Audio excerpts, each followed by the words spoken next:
अब जरा विचार करिएगा, काल काल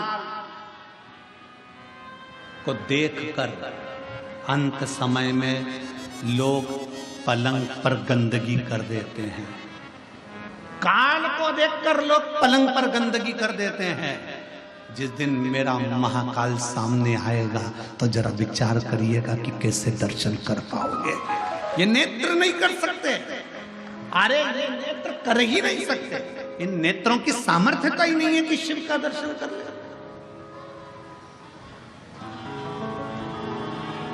आप भगवान शंकर से ही मत कहो कि मुझे दर्शन दो, शंकर भगवान से ये कहो। आना मना नहीं है, आप हमारे यहां जरूर आना, पर बाबा रूप धरकर विश्वनाथ बन के, घड़दानी बन के चले आना, भोले जी चले आना। आओ, मना नहीं, पर रूप रखकर, रूप रखकर आपका असली स्वरूप हमारे सामने हो जाएगा ना बाबा। आपका असली स्वरूप हमारे सम्मुख में होगा। गले में सर्प पड़ा है, मस्तक चंदा चढ़ा हुआ है, त्रिपुंड लगा हुआ है, कानों में बिच्छू पड़े हैं, भयंकर बाबा। आपका स्वरूप इन नेत्रों से देख ही नहीं सकता कोई साधारण व्यक्ति। किसकी सामर्थ्यता है, किसकी सामर्थ्यता?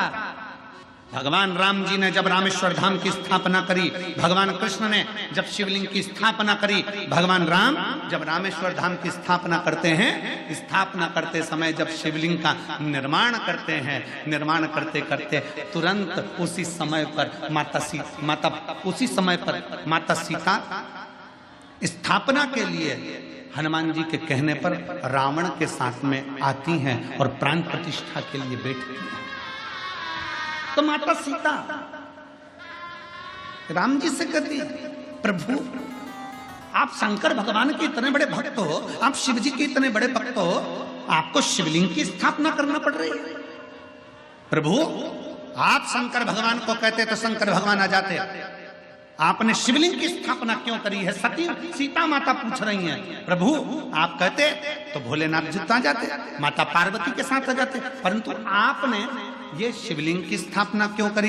तब माता सीता के शब्द सुनकर भगवान राम कहते हैं कि मैं जानता हूं, मैं बुलाता मेरे भोले बाबा आ जाते, पर मैं तो आज दर्शन कर लेता, भोले बाबा चले भी जाते, पर संसार के लोगों के लिए ये शिवलिंग इसलिए स्थापना कर रहा हूं कि संसार के मनुष्य अपनी इन नग्न नेत्रों से शंकर जी को नहीं देख सकते, पर इन नेत्रों से शंकर के शिवलिंग का अगर दर्शन कर लेंगे तो उनको शंकर का ही दर्शन का पुण्य प्राप्त हो जाए।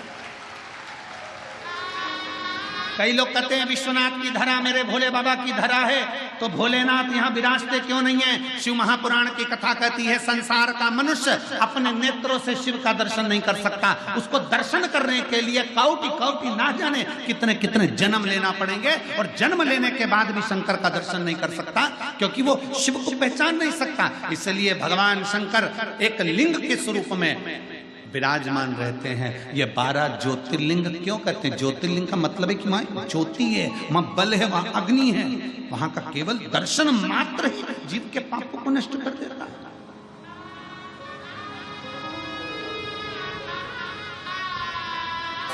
उसको समझ। और जब वक्त पड़ता है, ऐसा नहीं कि मेरा महादेव, जब वक्त पड़ता है, एक बार भगवान श्री गणेश जी महाराज पार्वती जी के साथ में मां जगत जननी के साथ में गंगा जी के घाट पर पहुंच गए, और माता पार्वती के सम्मुख में भगवान श्री गणेश जी ने कह दिया, मां आप इतनी सुंदर हो, पर पिताजी इसमें सुंदर नहीं दिखते, पिताजी सुंदर नहीं दिखते। पार्वती मैया ने गणेश जी का हाथ पकड़ा और हाथ पकड़कर कहा, गणेश आज तो तुमने ये शब्द कह दिया, आगे से शब्द मत कहना, क्योंकि तुम्हारी पार्वती मैया से भी 1000 लाख गुना सुंदर विश्वनाथ शंभु पुत्र कालदर्शी कैलाश।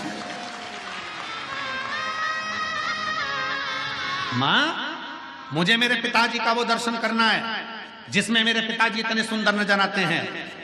भगवान शंकर के लिए माता पार्वती जी ने उसी समय कह दिया कि पुत्र गणेश को आपका सुंदर स्वरूप का दर्शन करना है। कौन सा स्वरूप? शंकर भगवान से माता पार्वती जी कहती हैं कर्पूर गौरम करुणावतारम, आपका वो स्वरूप जो कपूर की तरह निर्मल, बड़ा सुंदर स्वरूप है, एक बार दर्शन करा दो।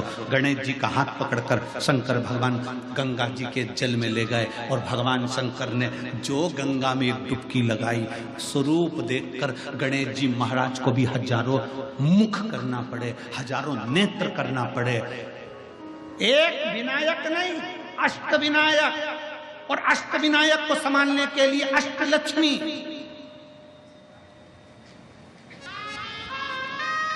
और केवल अष्टलक्ष्मी नहीं, अष्टसिद्धि, नवनिधि, सब कुछ एकत्रित हो गए। तो भी शंकर के स्वरूप को देखकर श्री गणेश जी महाराज स्तुत हो गए।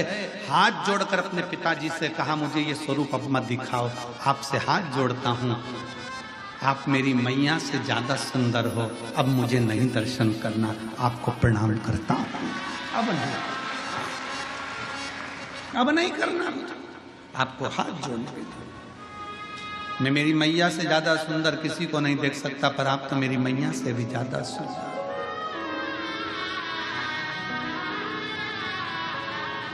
कितने सुंदर, कितने, उनकी सुंदरता का क्या वर्णन, क्या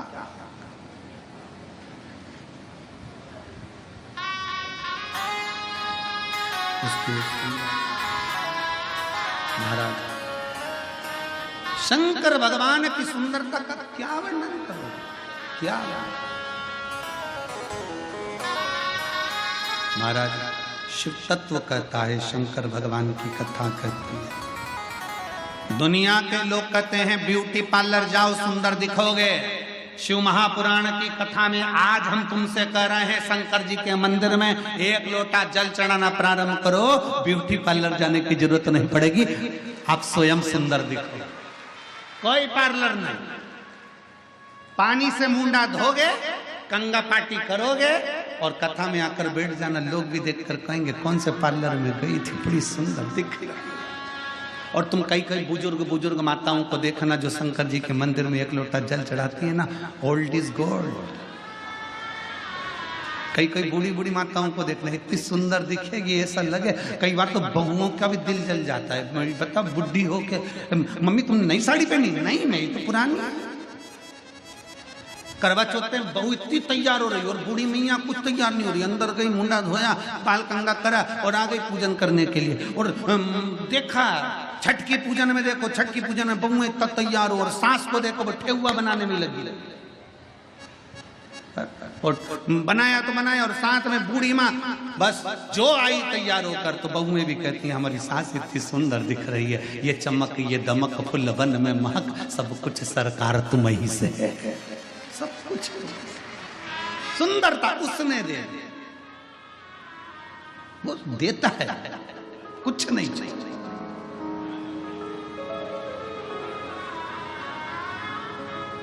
ये संत साधु सन्यासी तपस्वी साधक उपासक बाबा ये जितने होते हैं ना, इनको देखना, इनके भजन का बल इतना प्रबल होता है कि इनके चेहरे की चमक बढ़ती चली जाती है बिना क्रीम के। और फिर निवेदन है, क्रीम की चमक 2-4 साल की होती है और अच्छे कर्म की चमक मरते दम तक होती है।